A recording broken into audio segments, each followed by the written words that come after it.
From the Gospel according to Mathew, chapter 14, verses 22 to 33.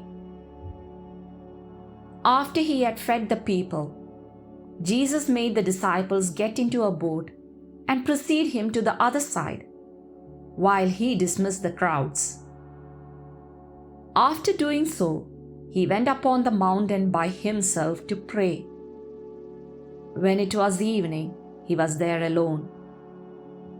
Meanwhile, the boat, already a few miles offshore, was being tossed about by the waves, for the wind was against it.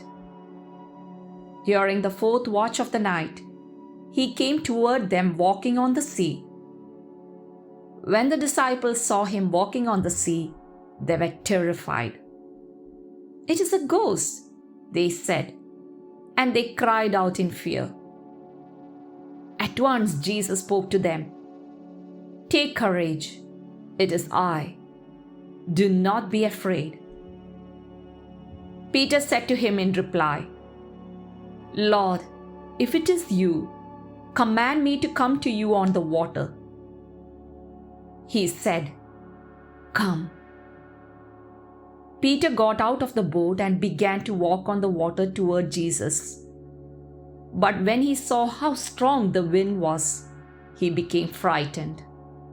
And beginning to sink, he cried out, "Lord, save me."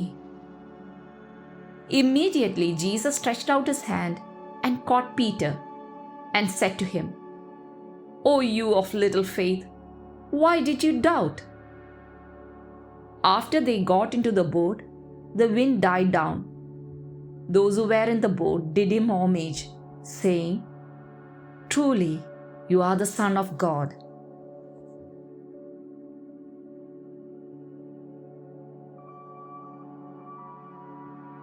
This gospel narrative contains rich symbolism and makes us reflect on our faith.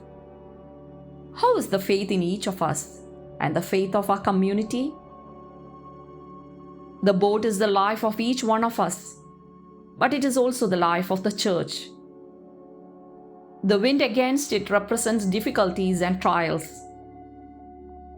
At that moment, Jesus' word of reassurance, which was like an outstretched rope to cling to in the face of the hostile and turbulent waters, was not enough for Peter. This is what can happen to us as well.